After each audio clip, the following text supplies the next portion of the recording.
자, 우리 다 같이 사도신경으로 신앙 고백하겠습니다. 전능하사 천지를 만드신 하나님 아버지를 내가 믿사오며 그 외아들 우리 주 예수 그리스도를 믿사오니 이는 성령으로 잉태하사 동정녀 마리아에게 나시고 본디오 빌라도에게 고난을 받으사 십자가에 못 박혀 죽으시고 장사한 지 사흘 만에 죽은 자 가운데서 다시 살아나시며 하늘에 오르사 전능하신 하나님 우편에 앉아 계시다가 저리로서 산 자와 죽은 자를 심판하러 오시리라. 성령을 믿사오며 거룩한 공예와 성도가 서로 교통하는 것과 죄를 사하여 주시는 것과 몸이 다시 사는 것과 영원히 사는 것을 믿사옵나이다. 아멘. 자, 찬송가 499장 흑암에 사는 백성을 보라. 함께 찬송하겠습니다.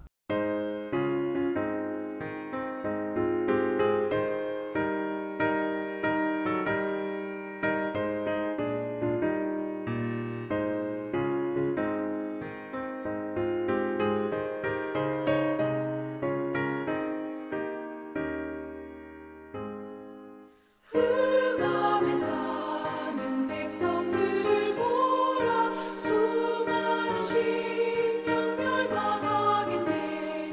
그 누가 갈까. 주의 복음 들고 생명을 구원하는 곳으로.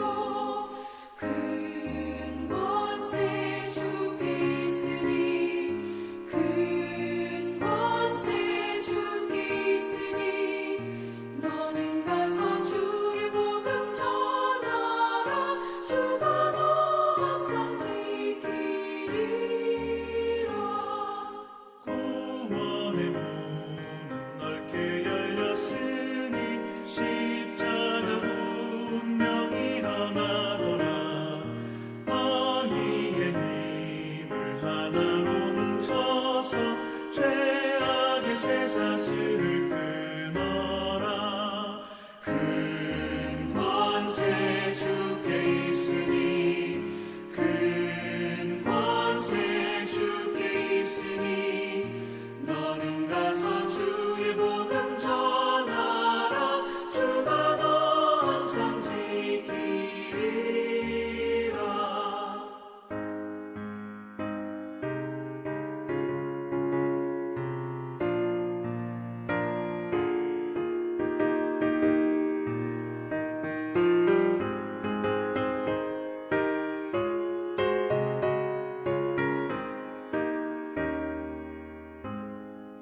왜 너는 멸망길을 가려느냐. 주 음성 듣고 응답하여라. 널 구원하려 예수 죽었으니 생명의 참된 복음 전하라. 큰 권세 주께 있으니 큰 권세 주께 있으니 너는 가서 주의 복음 전하라. 주가 너 항상 지키리라. 온전한 만민 승리의 그날에 영광과 찬송 주께 드리네. 속죄함이 구원받았으니 기쁘게 할렐루야 부르세. 큰 권세 주께 있으니 큰 권세 주께 있으니 너는 가서 주의 복음 전하라. 주가 너 항상 지키리라.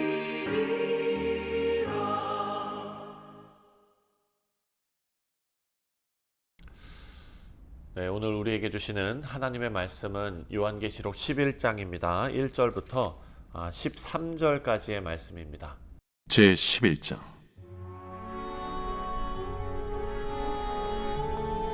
또 내게 지팡이 같은 갈대를 주며 말하기를 일어나서 하나님의 성전과 제단과 그 안에서 경배하는 자들을 측량하되 성전 바깥 마당은 측량하지 말고 그냥 두라.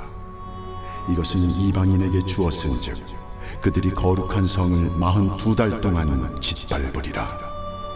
내가 나의 두 증인에게 권세를 주리니 그들이 굵은 베옷을 입고 1260일을 예언하리라. 그들은 이 땅의 주 앞에 서 있는 두 감람나무와 두 촛대니 만일 누구든지 그들을 해하고자 하면 그들의 입에서 불이 나와서 그들의 원수를 삼켜버릴 것이요 누구든지 그들을 해하고자 하면 반드시 그와 같이 죽임을 당하리라. 그들이 권능을 가지고 하늘을 닫아 그 예언을 하는 날 동안 비가 오지 못하게 하고 또 권능을 가지고 물을 피로 변하게 하고 아무 때든지 원하는 대로 여러 가지 재앙으로 땅을 치리로다. 그들이 그 증언을 마칠 때에 무적행으로부터 올라오는 짐승이 그들과 더불어 전쟁을 일으켜 그들을 이기고 그들을 죽일 터인즉 그들의 시체가 큰 성 길에 있으리니 그 성은 영적으로 하면 소돔이라고도 하고 애굽이라고도 하니 곧 그들의 주께서 십자가에 못 박히신 곳이라. 백성들과 족속과 방언과 나라 중에서 사람들이 그 시체를 사흘 반 동안을 보며 무덤에 장사하지 못하게 하리로다. 이 두 선지자가 땅에 사는 자들을 괴롭게 한 고로 땅에 사는 자들이 그들의 죽음을 즐거워하고 기뻐하여 서로 예물을 보내리라 하더라. 3일 반 후에 하나님께로부터 생기가 그들 속에 들어가매 그들이 발로 일어서니 구경하는 자들이 크게 두려워하더라. 하늘로부터 큰 음성이 있어 이리로 올라오라. 함을 그들이 듣고 구름을 타고 하늘로 올라가니 그들의 원수들도 구경하더라. 그때에 큰 지진이 나서 성 10분의 1이 무너지고 지진에 죽은 사람이 7천이라. 그 남은 자들이 두려워하여 영광을 하늘의 하나님께 돌리더라. 네, 사랑하는 성도님들, 교회가 세상 속에 서 있을 때 어찌 보면 가장 많이 듣는 비난은 교회가 무력하다, 영향력을 잃었다, 뭐 이런 말일 것입니다. 세상의 문화 속에서 그 문화 앞에서 너무 조용하고 잠잠하다는 것입니다. 하지만 요한계시록 우리가 11장을 묵상하면서 이런 생각이 듭니다. 교회는 무력한 존재가 아니라 죽을 때조차도 복음을 증언하는 공동체이다 라는 것입니다. 교회는 세상으로부터 비난도 받고 박해도 받지만 죽음을 넘어서 복음을 증언하는 힘을 하나님께로부터 받은 공동체입니다. 먼저 오늘 본문 말씀 1절과 2절 말씀을 보면 하나님께서 어떤 사람들을 기억하시는지가 기록되어져 있습니다. 1절에 요한이 환상 중에 이렇게 말합니다. 또 내게 지팡이 같은 갈대를 주며 말하기를 일어나서 하나님의 성전과 제단과 그 안에서 경배하는 자들을 측량하되. 자, 하나님께서는 요한에게 갈대 측량자죠. 이런 측량할 수 있는 것을 주시면서 성전과 제단과 예배자들을 측량하게 하십니다. 자, 여기서 측량하다는 것은 무엇입니까? 뭐 길이를 재다, 넓이를 재다 이런 의미가 아니라 성경에서 측량은 소유와 보호의 의미를 갖습니다. 하나님께서 누구를 보호하십니까? 바로 그 안에서 경배하는 자들, 하나님 앞에서 예배하는 자들입니다. 그들을 보호하십니다. 하나님의 측량 가운데, 하나님의 보호 가운데, 하나님의 팔 안에 있는 사람들이죠. 하지만 그 다음 구절을 보면 2절 말씀입니다. 성전 바깥 마당은 측량하지 말고 그냥 두라. 이것은 이방인들에게 주었은즉 그들이 거룩한 성을 42달 동안 짓밟으리라.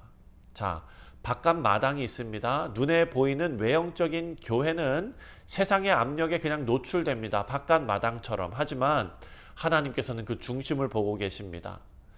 오늘 교회의 어떤 권위나 어떤 위상이나 이런 것들이 땅에 떨어진 그런 시대 속에 살아가고 있습니다. 세상은 교회를 조롱합니다. 하나님을 예배하는 자들을 조롱합니다.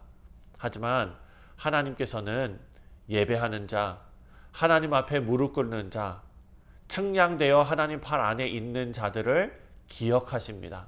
다시 말해서 하나님께서는 예배하는 자들을 기억하신다라는 것입니다. 그리고 두 번째로 보면 3절부터 10절까지의 말씀입니다. 이 내용을 보면 고난 가운데에서도 진리를 선포하는 자들이 나옵니다. 하나님께서 뭐라고 말씀하시느냐? 3절입니다.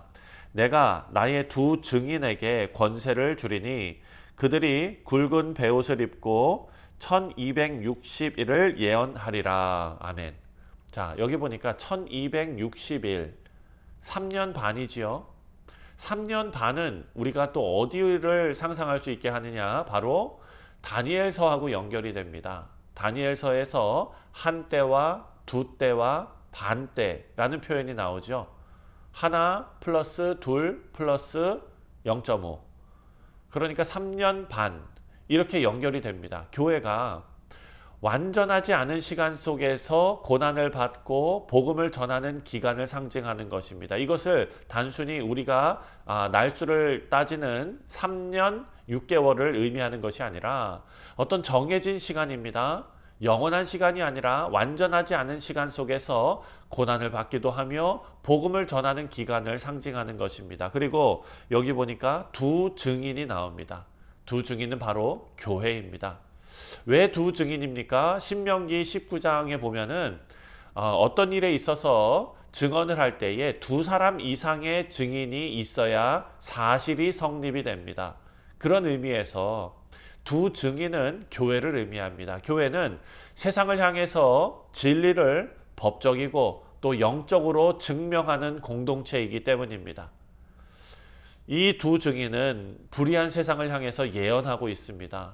예언은 여러분 잘 아시는 대로 미래에 일어날 일을 맞추는 것이 아닙니다.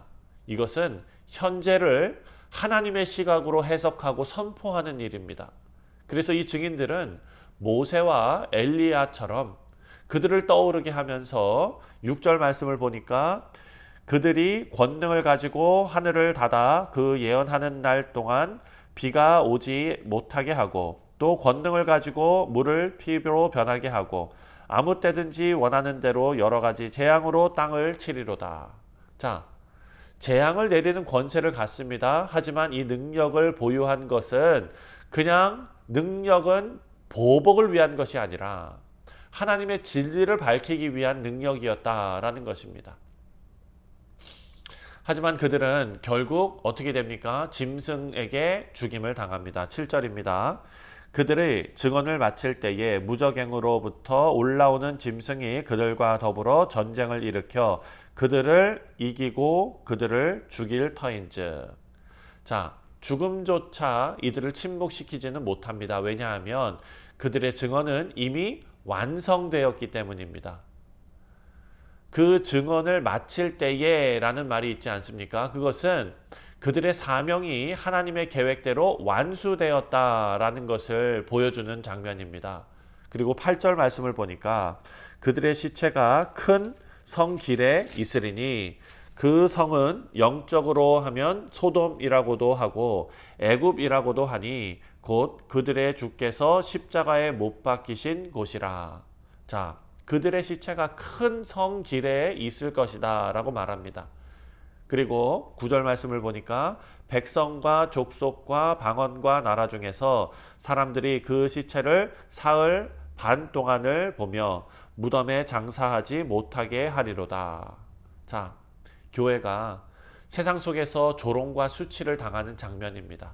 심지어 사람들이 그들의 죽음을 서로 기뻐하면서 서로 선물을 보낸다라고 기록되어져 있습니다. 10절에 이 두 선지자가 땅에 사는 자들을 괴롭게 한 고로 땅에 사는 자들이 그들의 죽음을 즐거워하고 기뻐하여 서로 예물을 보내리라 하더라. 왜냐하면 사랑하는 성도님들, 증인의 존재는, 다시 말해 교회의 존재는 세상의 어두움을 폭로하는 빛이기 때문입니다. 우리 사랑하는 성도님들, 오늘날 교회가 미움을 받는 이유가 있습니다. 그것은 그냥 교회가 보수적이기 때문이 아닙니다. 이것은 하나님의 말씀, 진리를 증거하는 복음의 빛이기 때문입니다. 그리고 그 빛이기 때문에 세상들은 어둠 속에서 밝은 빛을 보며 반항할 수밖에 없는 그런 일입니다. 사랑하는 성도님들, 불편하고 어려운 일입니다. 조롱당하고 힘든 일입니다. 하지만 이곳에 우리의 사명이 있는 줄 믿습니다. 마지막으로 11절부터 13절까지의 말씀을 보면 죽음 너머에 부활하는 교회의 모습이 나옵니다. 하나님께서 이제 완전히 모든 것을 뒤집어 엎으십니다. 11절에 3일 반 후에 하나님께로부터 생기가 그들 속에 들어가매 그들이 발로 일어서니 구경하는 자들이 크게 두려워하더라. 무엇입니까? 부활입니다. 물리적인 부활뿐만 아니라 하나님의 증인이 다시 살아나고 교회가 다시 일어나는 사건입니다. 그리고 나서 하늘에서 음성이 들립니다. 12절입니다. 하늘로부터 큰 음성이 있어 이리로 올라오라 함을 그들이 듣고. 아멘.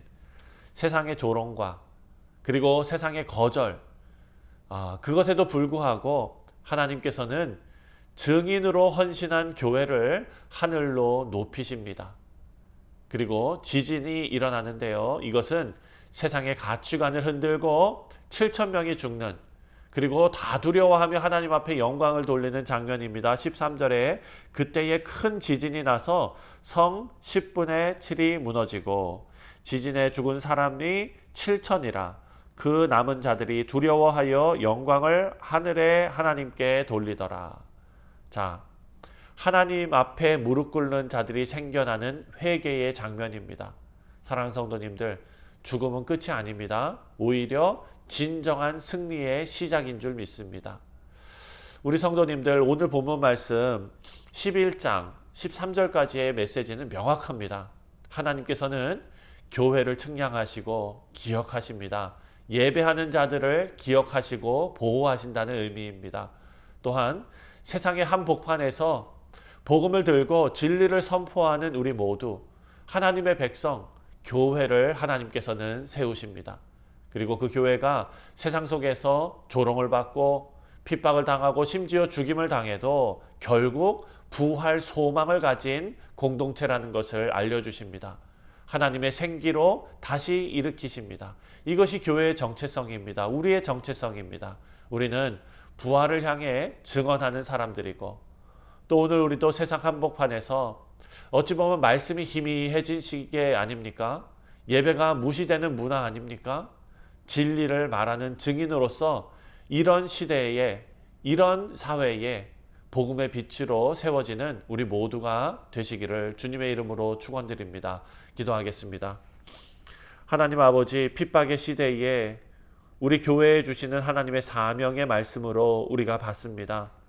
아버지여, 이 말씀 그대로 우리가 이 세상에서 하나님께서 세우신 그 두 증인처럼 아버지, 이 세상 속에서 복음의 빛을 발하며 아버지, 세상을 향해 하나님의 말씀을 증거하는 그 일에 쓰임받는, 또한 그 일에 목숨 거는 우리 모두 되게 하여 주옵소서. 그리하여 참된 부활과 소망을 가지고 이 땅을 살아가고 나그네 길, 십자가의 길이지만 저 천국의 영광스러운 자리를 꿈꾸며 살아가는 우리 모두 되게 하여 주옵소서. 감사드리오며 예수님의 이름으로 기도하옵나이다. 아멘.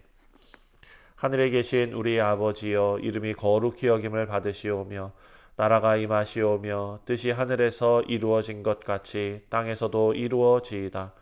오늘 우리에게 일용할 양식을 주시옵고 우리가 우리에게 죄 지은 자를 사하여 준 것 같이 우리 죄를 사하여 주시옵고 우리를 시험에 들게 하지 마시옵고 다만 악에서 구하시옵소서.